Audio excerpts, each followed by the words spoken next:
गुरुर्ब्रह्मा गुरुर्विष्णु गुरुर्देव महेश्वर गुरुर्साक्षात् परब्रह्म तस्मै श्री गुरवे नमः।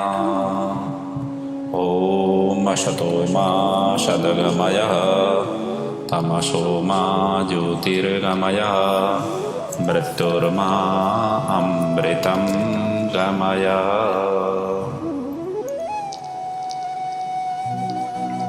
विश्व प्रसिद्ध अद्वितीय अद्भुत चाणक्य नीति की हम चिंतन मनन कर रहे हैं। कल तक के प्रसंग में हमने 7वां अध्याय तक को मनन करते हुए प्रणाम किया था। आज से हम 8वें अध्याय में प्रवेश हुए हैं।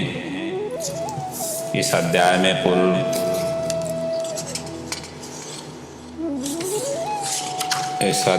कुल 22 श्लोक हैं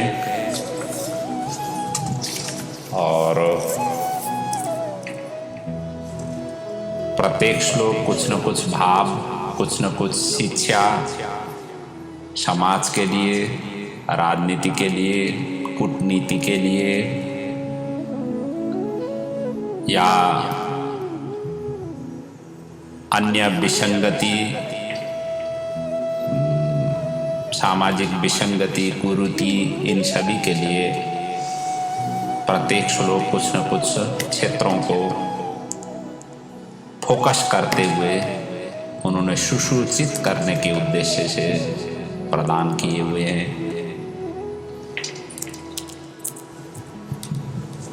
अत्यंत सांदर्भिक कई सूत्र हैं जो आज के दिनों में भी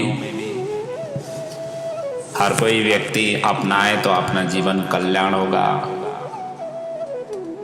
उस तरीके के हैं। और कुछ श्लोक कितना आज के संदर्भों में सांदर्भिक नहीं भी लगते हैं।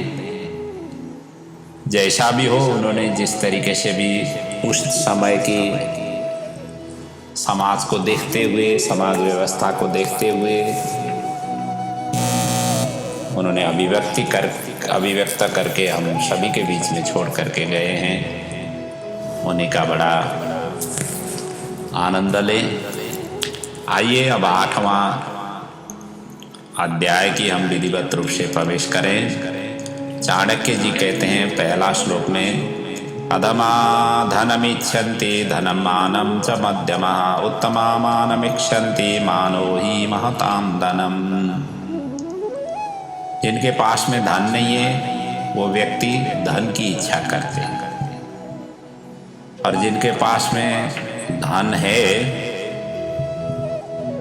जो मध्यम कोटि के हैं, वो कुछ धन भी इच्छा करते हैं और मान भी इच्छा करते हैं। और जिनके पास में प्रचुर धन है वो धन की इच्छा नहीं करते, वो केवल मान की ही इच्छा करते हैं, यश और कीर्ति की इच्छा करते हैं, जय जयकार की इच्छा करते हैं। ये स्वाभाविक ही है। सामाजिक मनुष्यों का इसी तरीके की ही व्यवहार होती है। जिनके पास में धन नहीं है तो कोशिश करेगा कि धन अर्जन करने के लिए, धन की कामना करने के लिए, और वही है सुसूचित कर रहे हैं। धन नहीं है तो धन के लिए परिश्रम करो, मेहनत करो, धन का अर्जन करो। और जो मध्यम लोग हैं, धन मान दोनों ही चाहते हैं। जो उत्तम कोटि के हैं, केवल मान ही चाहते हैं, यश ही चाहते हैं, क्योंकि वो मान सम्मान सभी प्रकार के धनों में ही श्रेष्ठ है, इस तरीके से चाहते हैं। वैसे भी कहा गया ना, कीर्ति यस्य सजीवति। प्रभु ने धन दिया हुआ हो तो ऐसे कर्म करके जाए, समाज में ऐसा छाप छोड़ करके जाए, अपनी बिरादरी में ऐसा छाप छोड़ करके जाए, ताकि आपकी उस किए गए कर्मों को हमेशा हमेशा लोग याद करते रहें। लोग याद करेंगे तो आपका शरीर नहीं रहते हुए भी आप जीवित रहेंगे। जो बड़े बड़े महापुरुष हैं आज हम क्यों याद करते हैं? ले लिए चाणक्य जी को ही हम क्यों याद करते हैं? ये इसीलिए तो याद करते हैं, उन्होंने ऐसी कीर्ति छोड़ करके गए जिसके आधार पर आज भी हम गुणानुवाद उनकी जो विद्वता है वो आज भी सभी लोग आजमा रहे हैं। ऐसा है। तो इसीलिए कीर्ति ही, यश ही मृत्यु के पश्चात भी अमर होकर के रहता है। यही भाव है पहला श्लोक में। दूसरे श्लोक में कहते हैं इक्षु आपपयो मूलम तांबूलम फल औषधम भक्षयित्वापि कर्तव्या स्नान दानादिका क्रिया। उनकी दृष्टिकोण में कहा गया है कि ये चीज ग्रहण करने के पश्चात भी स्नान दान आदि कर्म किया जा सकता है। मतलब स्नान दान करने से पहले यदि शरीर अस्वस्थ हो, दवाई आदि लेनी पड़ती हो तो ये चीज लिया जा सकता है। क्या क्या? ईख, गन्ना, दूसरा है जल, तीसरा है दूध, चौथा है मूल, मूलम कहते हैं कंदमूल, जिसको कंदमूल के सहारे पर हम फलाहार बनाते हैं, तैयार करते हैं। और यहाँ आकर के आगे जाकर के तांबूलम भी कहा हुआ है। तांबूलम कहते हैं पान को। और फल औषधम, फ्रूट, फल का अर्थ फल हो गया, और औषधम दवा आदि का सेवन करके भी स्नान दान आदि क्रिया की जा सकती है। इसका मतलब यही है कि स्नान दान सबसे पहले करनी चाहिए, परंतु यदि शरीर अस्वस्थ हो, दवाई आदि लेनी पड़ती हो तो ये चीज ले करके भी स्नान दान आदि किया जा सकता है। इसलिए तो इन्हीं चीजों को ही उपवास में लेने के लिए विशेष प्रशस्त माना गया है। जब उपवास रखते हैं तो यही चीज तो हम लेते हैं। जो भी बताते हैं यही तो चीज बताते हैं। दूध ले सकते हो, जल ले सकते हो, कंदमूल ले सकते हो, फल ले सकते हो, इस तरीके से उपवास रखो, इसलिए तो कहा गया है। तो चाणक्य जी ने तो यहाँ तक कहा हुआ है कि स्नान दान से पहले भी ये लिया जा सकता है। और तीसरे श्लोक में कहते हैं दीपो भक्षयते ध्वांतम कज्जलम च प्रसूयते यदन्नम भक्षते नित्यम जायते तादृशी प्रजा। जिसका जैसा अन्न लेते हैं वैसा ही अपने मति होती है। इसकी भाव ये है, कहते हैं जैसा खाए अन्न वैसा होए मन। अन्नमय ही हमारा देह है। जैसे अन्न ग्रहण करेंगे उसी प्रकार की हमारी मनस्थिति होगी। जैसे कि या उपमा दे रहे हैं ज्योत को। जैसे ज्योत का प्रकाश अंधकार को खा जाता है, ज्योत तभी जगाया जाता है ना अंधकार को दूर करने के लिए। और जब अंधकार को नाश कर पाए उसके पश्चात ज्योत जलने के पश्चात क्या होता है, उससे काखिल निकलती है, वो पैदा करता है काखिल। और जो कज्जल के रूप में श्रृंगार के रूप में उसको प्रयोग में ले आया जाता है। इसलिए जो मनुष्य उसी तरह यदन्नम भक्षते नित्यम जायते तादृशी प्रजा। जिस तरीके से अन्न भक्षण करेंगे, जिसका अन्न भक्षण करेंगे उसी प्रकार की उनकी वृत्ति या उनके स्वरूप उसी तरीके से होती है। इसीलिए ये कहना ये चाह रहे हैं कि जैसे मनुष्य गलत तरीके से कमाए हुए धन का अन्न खाता है तो उसका संतान भी उसी तरीके के प्रजा की अभिवृद्धि होगी, उसकी भी मति उसी तरीके की ही लगेगी, उसके संतान में भी ये कि इसी प्रकार की प्रवृत्ति आएगी। और यदि ईमानदारी पूर्वक कमाए हुए अन्न को खाते हैं तो आने वाले प्रजा भी, अपने संतान भी ईमानदारी ही होकर के निकलेगी। शुद्ध सात्विक ईमानदारी से कमाया हुआ धन अन्न खाने से व्यक्ति उत्तम गति को प्राप्त कर लेता है, अपने संतति को उत्तम गति के स्वरूप में प्राप्त कर लेता है। ये उनका कहने का भाव है। अगले सूत्र में कहते हैं, वित्तम देहि गुणान्वितेषु मतिमान् नान्यत्र देहि क्वचित् प्राप्तं वारिनिधेर्जलं धन घनमुखे माधुर्ययुक्तं सदा जीवन स्थावर जंगमांस सकलान् संजीव्य भूमंडलम् भूया पश्य तदैव कोटिगुणितं गच्छन्त अम्बोनिधिम्।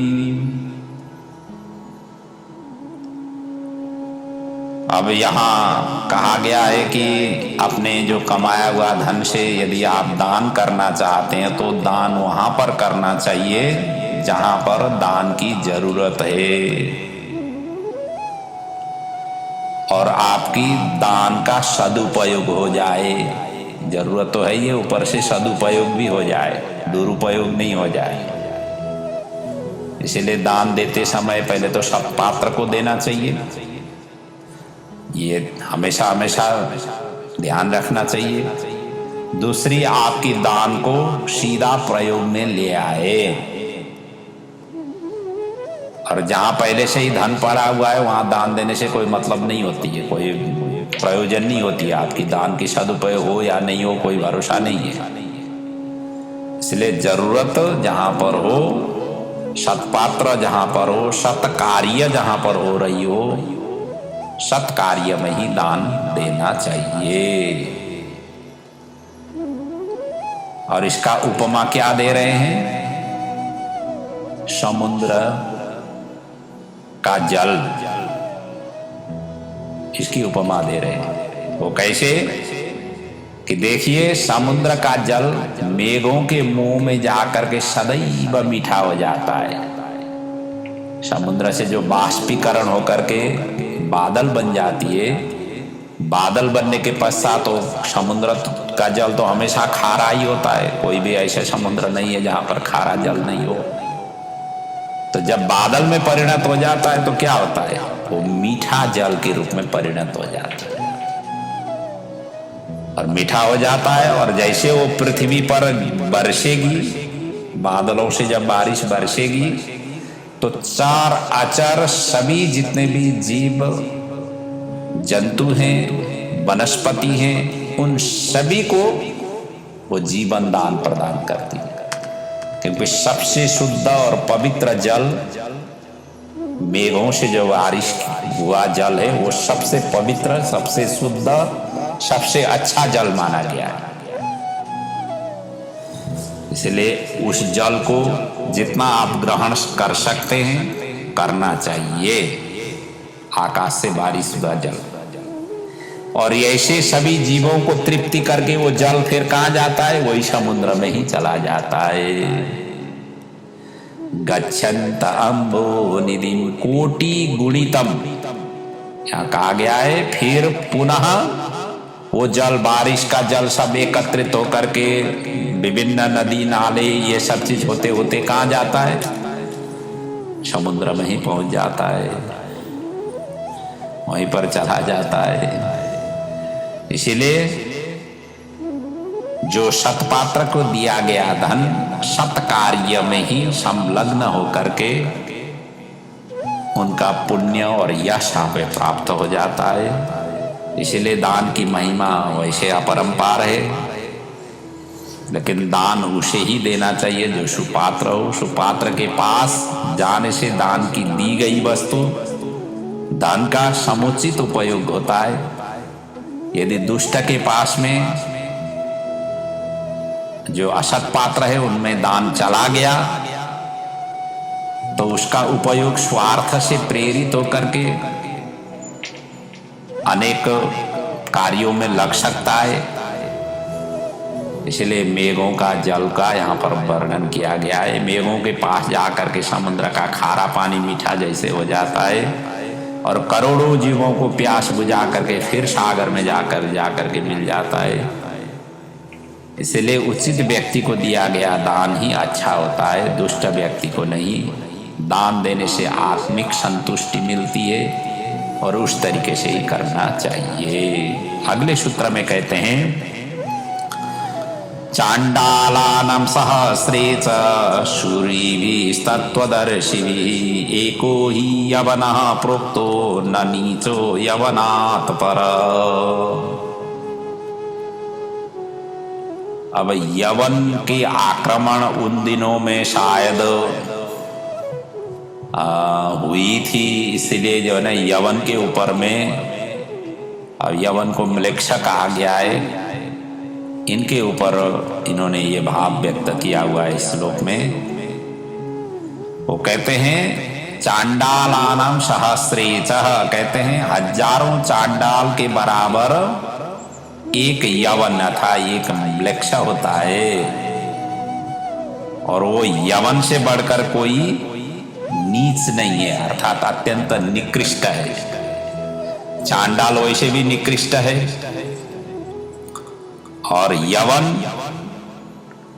हजार चांडालों बराबर एक यवन होता है। ऐसा दुष्ट है, ऐसा नीच है। इस तरीके से यवन के ऊपर में उनका अत्यंत आक्रोश युक्त ये पंक्ति है, क्योंकि यवन आक्रमणकारियों से उसी समय त्रस्त थे होंगे और जिस क्षेत्रों में ये रहते थे उस भूमि को बार बार यवनों का आक्रमण का सहन करना पड़ा, क्योंकि इतिहास ऐसी है। और दारुण इनके भूमि की दारुण दशा देख करके, जन्मभूमि की ये दारुण दशा देख करके आचार्य चाणक्य ने यवन को चांडाल कहा हुआ है। और ये यवन को अधर्मी, निकृष्ट और मूलतः हिंदू विरोधी, हिंदू धर्म के प्रति आस्थावान जितने भी हैं उनके ऊपर में तो समूल टूट पड़े हुए हैं। ये घटना तो अभी भी आकर के जो अयोध्या में राम राज्य की मतलब रामलला का जो मंदिर बना हुआ है, यही तो है। उन्हीं दिनों से ही ये चलता आ रहा है, उन्हीं दिनों से ही ये सब चीज घटना घटती आ रही थी। यवनों ने इस तरीके से अटैक किया हुआ था जगह जगह पर, तरह तरह की उसी की भाव इन्होंने यहाँ पर व्यक्त किए हुए हैं।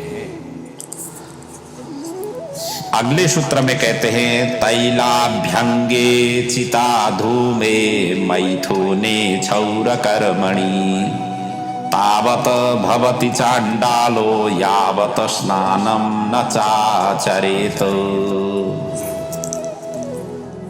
कहते हैं उस समय तक व्यक्ति चांडाल होता है जो इन क्षेत्रों का उपभोग करने के पश्चात स्नान नहीं करता हो।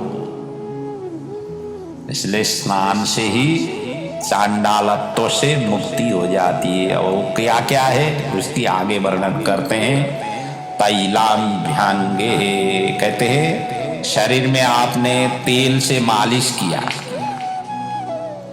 होते हैं ना, मालिश करते हैं, तेल लगाते हैं शरीर में। तेल लगाने के पश्चात जब तक आप स्नान नहीं करेंगे तब तक आप चांडाल होंगे। स्नान करने के पश्चात ही आप शुद्ध होंगे। दूसरा है चिता भूमो। चिता भूमि मतलब श्मशान की आपने यात्रा की, किसी की अंत्येष्टि में आपने शामिल हुए और चिता भूमि में जा करके वहां पर जिस शरीर का जलाया गया, उस जलाया गया धुआं आपके शरीर में आकर के लग जाती है। और जब तक आप स्नान नहीं करेंगे तब तक आप चांडाल के रूप में रहेंगे। इसलिए श्मशान यात्रा करने के पश्चात आपको आकर के सबसे पहला काम ही सचैल स्नान, ऐसे तो शास्त्र में कहा हुआ है नदी किनार में जाकर के जिनका दाह संस्कार हो जाती है वहीं पर सचैल स्नान करके निकलना चाहिए। यदि वहां संभव नहीं हो तो घर में आकर के सबसे पहला काम ही आपको स्नान करना चाहिए। और तीसरा है मैथुन। मैथुन आदि कर्म करने के पश्चात, रति क्रिया करने के पश्चात आप जब तक स्नान नहीं करेंगे तब तक चांडाल बनेंगे। और क्षौर कर्मणि, क्षौर कहते हैं ये जब बाल काटते हैं, केस जब काट लेते हैं, और उसके पश्चात जब तक आप स्नान नहीं करेंगे तब तक चांडाल होंगे। अर्थात स्नान करने के पश्चात वो अशुद्धता निकल जाती है, आप शुद्ध हो जाते हैं। इसलिए तेल लगाने के पश्चात, सीता भूमि की यात्रा करने के पश्चात, मैथुन आदि करने के पश्चात और बाल काटने के पश्चात, ये 4 कार्य के पश्चात तुरंत ही स्नान करना चाहिए। अगले सूत्र में कहते हैं अजीर्णे भेषजम बारी जीर्णे बारी बल प्रदम भोजने चामृतम बारी भोजनांते विषम प्रदम। अब ये आयुर्वेदिक चिकित्सा पद्धति से संबंधित है ये सूत्र। ये कहते हैं भोजन, पानी कब पीना चाहिए, भोजन करते समय कब हमें जल ग्रहण करना चाहिए, इसके विषय में चाणक्य जी बता रहे हैं। अपच होने पर अजीर्णे भो भेषजम बारी, अपच होने पर जल पीना दवाई के समान है, अतः पच जाता है। और जीर्णे बारी बल प्रदम, पचने पर भोजन जो ग्रहण किया गया है वो पचने पर जो जल ले लेते हैं तो बल देने वाला होता है। और जब भोजन करते समय यदि हम जल पिएंगे, थोड़ा थोड़ा जल पिएंगे तो वो अमृत के समान होती है। और भोजन के अंत में जब भोजन आपने पूर्ण किया फिर आप जल पी रहे हैं तो वो जहर के समान, विष के समान फल प्रदान करता है। इसलिए भोजन करते समय थोड़ा थोड़ा जल लेना कोई हानिकारक नहीं है, थोड़ा थोड़ा जल ले सकते हैं। लेकिन भोजन जैसे आपने पूर्ण की उसके पश्चात आपको जल नहीं पीना है। कम से कम आजकल तो कहते हैं ना आधा घंटा के बाद में ही जल पीना चाहिए भोजन करने के पश्चात। आप भोजन शुरू करने से पहले भी 10-15 मिनट, आधा घंटा पहले ही जल आपको पिए, उसके पश्चात नहीं पिए, ऐसा भी कहते हैं आजकल के। तो जो भी हो यहाँ पर कह रहे हैं अजीर्ण अवस्था में, जीर्ण अवस्था अर्थात भोजन नहीं पच रहा हो तब जल ले ले, और जो भोजन पचने के पश्चात भी जल ले सकते हैं, और भोजन करते समय भी थोड़ा थोड़ा जल ले सकते हैं। लेकिन भोजन जैसे आपने पूर्ण की फिर आपको जल नहीं पीना चाहिए, कम से कम आधा घंटा। यहाँ आधा घंटा तो नहीं लिखा हुआ है, लेकिन अंतिम भोजन के अंतिम में विष के समान माना गया है, जहर के समान होती है, नहीं लेना चाहिए। अब अगले सूत्र में कहते हैं हतम ज्ञानम क्रियाहीनम हतश्चाज्ञानतो नर हतम निर्णायकम सैन्यम स्त्रियो नष्टा ही अभर्तिका। तो इसमें कहते हैं किस किस क्षेत्रों में व्यर्थ माना गया है। कहते हैं बिना क्रिया के ज्ञान व्यर्थ है। आपने ज्ञान तो आर्जन किया, आप पढ़े लिखे हो, विद्वान हो, सब कुछ हो, लेकिन उस ज्ञान को यदि आपने प्रयोग में नहीं ले आए, व्यवहार में जब नहीं उतारे, तब वो आपका ज्ञान व्यर्थ माना गया है। पढ़े लिखे विद्वान यदि कोई कार्य अपने समाज के लिए नहीं कर पा रहे, अपने ज्ञान को कुछ तरीके से उसको प्रस्फुटन नहीं कर रहे हैं, प्रस्तुति नहीं कर रहे हैं, दूसरे को शिक्षा नहीं दे रहे हैं, दूसरे को इस तरीके से सुसूचित नहीं करा रहे हैं, तो आपका ज्ञान जो भी आपने पढ़ा लिखा है वो सभी का सभी व्यर्थ माना गया है। और दूसरा कहते हैं ज्ञानहीन मनुष्य, ज्ञानी तो वो है, और ज्ञान प्राप्त करके जो नहीं करते हैं वो भी व्यर्थ है। और जो ज्ञानहीन है, जो पढ़े लिखे ही नहीं है, वो मनुष्य मृतक के समान है, मरा हुआ ही व्यक्ति के समान है। इसीलिए पढ़ने लिखने में तो इन्होंने काफी जोर दिया हुआ है। पिछले प्रसंगों में भी विद्वान बनना चाहिए, ये इनका जोर ही है। ये हर घर शिक्षित होना चाहिए, हर व्यक्ति शिक्षित होना चाहिए, उसमें ये जोर लगा रहे हैं। वो कहते हैं इसीलिए ज्ञानहीन अर्थात अनपढ़ा जो व्यक्ति है वो मनुष्य मृतक के समान है। और सेनापति के बिना सेना नष्ट हो जाती है, अर्थात उसके बागडोर संभालने वाले कोई नहीं हो तो वो भी नष्ट के समान है। और इसी प्रकार स्त्रियों नष्टा ही भर्तृका, कहते हैं पति के बिना स्त्रियां भी नष्ट हो जाती है, पतित हो जाती है। इसलिए पति के बिना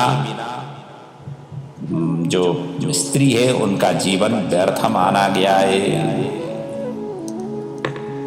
आज अब ये प्रसंग कई आज के दिनों में इतना सांदर्भिक नहीं लगता है, परंतु उनकी दृष्टिकोण है। क्योंकि कहते हैं ना, जिस स्त्री के छत्र छाया में पति नहीं हो, तो पति का साया नहीं हो, तो उनकी रक्षा कौन करेगा? उनकी दृष्टिकोण ये है। भला उनका कौन करता है? सभी उसे पतन की ओर ही धकेलते हैं, सभी उसी तरीके से व्यवहार करते हैं। तो इसलिए पति हो जाए तो वो अपने आप ही सुरक्षित होगी। इसलिए ये बात बताई गई है। अगले सूत्र में कहते हैं, वृद्ध काले मृता भार्या बंधु हस्ते गतम धनम भोजनम च पराधीनम तीसरा पुंसाम विडम्बना। यह अत्यंत दुखदायी है। ये तीन अवस्था यदि पुरुष के आगे समुपस्थित हो, वो क्या क्या है? बुढ़ापे में अपनी स्त्री का स्वर्गवास होना। अब बुढ़ापा आया हुआ है, अपनी स्त्री नहीं है, उनका स्वर्गवास हुआ है, तो ये बड़ा कष्टदायी पुरुष के लिए होता है। और दूसरा, बंधु के हाथ में धन चला गया हुआ हो, अपने रिश्तेदार बंधु के हाथ में अपने कमाया हुआ धन उनके हाथ में पहुंचा हुआ हो, ये भी कष्टकर रहेगा। बंधु हस्ते गतम धनम। और तीसरा बता रहे, भोजनम च पराधीनम। और ये कहते हैं दूसरे के आश्रय पर भोजन प्राप्त होना, ये भी कष्टकर है। किसी के आगे उन्होंने जो भी दिया हुआ है अनाज, उसी को ला करके बनाना पड़े, कितना कष्टदायक होगा। वो जो देने वाले हैं वो खटा खटा करके दे देंगे, जितना वो इतना पर्याप्त तो देंगे नहीं। तो इसीलिए ये तीनों ही चीज बड़े कष्टकर होते हैं। यही भाव इसमें व्यक्त किया हुआ है, क्योंकि वृद्धावस्था में पत्नी ही सबसे बड़ा सहारा देने वाली अंतरंग सखा के रूप में पति के लिए पत्नी, पत्नी के लिए पति यही रहते हैं। और बचा करके रखा हुआ धनी उत्तरावस्था में काम आएगा, और धनी दूसरे के हाथों में चला गया, अपने बंधु बांधव, अपने उसके रिश्तेदार के हाथ में अपना धन चला गया, तो वो भी उनके लिए असह्य होगा, कष्टकर होगा। और दूसरे के अधीन में रह करके भोजन करना, ये भी कष्टकर होगा। तो इसलिए इससे ज्यादा बड़ा कष्टकर नहीं होता है, ये उनकी दृष्टिकोण है। अगले सूत्र में कहते हैं, नाग्निम होत्रम बिना वेदा न च दानम बिना क्रिया न भावे न बिना सिद्धि तस्माद् भावो ही कारणम। अब यहाँ कहते हैं वो व्यक्ति भी व्यर्थ है जिन्होंने ये कार्य नहीं करते। कहते हैं यज्ञ न करने वाला का वेद पढ़ना व्यर्थ है। आपने वेद पढ़ा हुआ है लेकिन आप यज्ञ नहीं करते हैं तो आपने पढ़ा हुआ वेद का जो ज्ञान है वो व्यर्थ माना गया है। और बिना दान के यज्ञ करना भी व्यर्थ है। यज्ञ तो कर रहे हैं, हवन आदि कर रहे हैं, और दान वहां पर आप देने के लिए आप उद्यत नहीं हो रहे हैं, दान नहीं दे रहे हैं। पूजा पाठ कर रहे हैं, दान नहीं दे रहे हैं। जो दान दक्षिणा भेटी आदि देनी जो चाहिए वो नहीं दे रहे, तो आपने जो किया गया यज्ञ है वो सारा का सारा व्यर्थ होता है। वैसे तो देवी भागवत में लिखा हुआ है पूजा करने के पश्चात दान आदि नहीं देते, दक्षिणा भेटी आदि नहीं करते हैं तो आपका जितने भी पुण्य आपने जो कमाया हुआ ऐसा सोचते हैं वो सारा का सारा पुण्य बलि के पेट में जाता है। ये भगवान ने आशीर्वाद दिया था। जो अदक्षिणा से किए गए जितने भी कर्म हैं वो सारे के सारे बलि के पेट में जाता है। इसलिए भाग लेना ही नहीं चाहिए यज्ञ में। ले लिया तो यज्ञकर्ता के प्रति अपने यथा योग्य दान करना चाहिए, तब जाकर के उसका फल मिलता है। और बिना भाव के सिद्धि नहीं होती है।